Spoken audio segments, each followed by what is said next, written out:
Paz do Senhor Jesus a todos. Que Deus abençoe a vida de cada um. Eu quero ler aqui em Eclesiastes capítulo 9, versículo 18, parte B do versículo que diz assim: mas um só pecado destrói muitas coisas boas.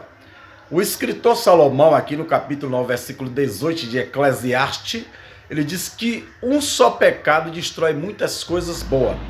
O pecado, ele destrói muitas coisas boas. Mas o que significa a palavra pecado?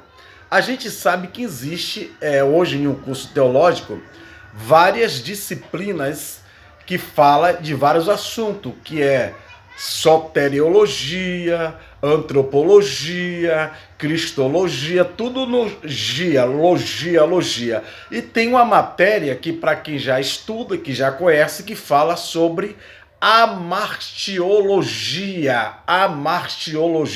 O que é que significa essa palavra amartiologia? A martiologia é a doutrina do pecado. A martiologia é a doutrina que estuda sobre a origem do pecado. A palavra amartiologia vem de dois termos grego.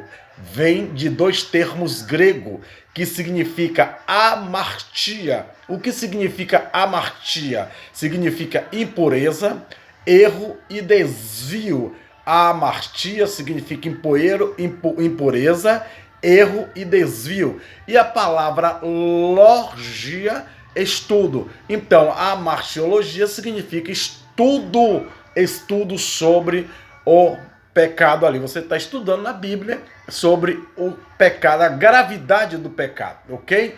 É outra coisa que é importante. A matéria, nesse sentido, a martiologia é a disciplina que apresenta um estudo sistemático a respeito do pecado e dos seus aspectos, conforme exposto na Escritura.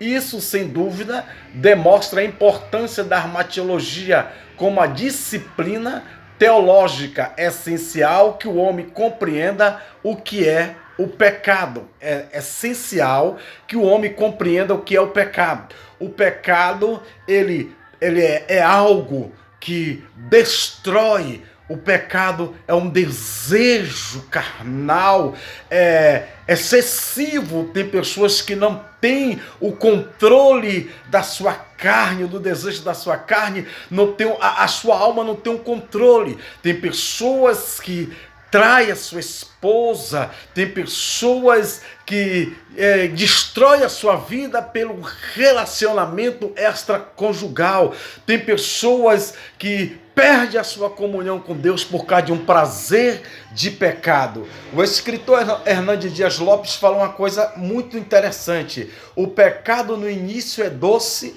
mas depois se torna amargo. Quando a pessoa está errando, cometendo um pecado, cometendo uma traição ali, a princípio parece que é boa ali satisfazer o desejo da carne, meia hora, 1 hora, 10, 20 minutos, tanto que seja, mas depois as consequências vêm, porque o arrependimento está assim, ó, vá, o arrependimento está empurrando que você vá, que você cometa o erro, porque quando a pessoa erra, o arrependimento chega e a pessoa diz, meu Deus, eu errei agora. Quando a pessoa comete um pecado, comete uma traição, quando a pessoa transgride as leis de Deus, porque existe a lei moral, existe a lei cívica. A lei do homem na terra tem que ser respeitada. Se você não respeita a lei do homem, você é punido. A mesma coisa tem a lei de Deus. Quando a gente comete erro, coisas que Deus não se agrada, Deus vai nos punir por esse erro. Então, irmão, Salomão diz que o pecado destrói muitas coisas boas. O pecado destrói a nossa comunhão com Deus. O pecado rouba a nossa alegria. O pecado destrói o casamento. O pecado faz a gente perder a nossa salvação. Então, a martia quer dizer errar o alvo. Não erre o alvo. Não deixe a sua carne lhe vencer, mas fortaleça ela no jejum e na oração. Não deixe o pecado destruir a sua família, não deixe o pecado destruir a sua vida e nem a sua alma ir para o inferno, porque o pecado, ele é destruidor, ele vem para arrasar, para acabar. E Salomão sentiu esse gosto, porque os finais dos dias de Salomão foi nos braços de várias mulheres prostitutas, e Salomão, ele viu que o pecado destrói muitas coisas boas, mas Deus está falando com você, cuidado com o pecado, para que ele não destrua aquilo de bom que Deus tem preparado para você, glória.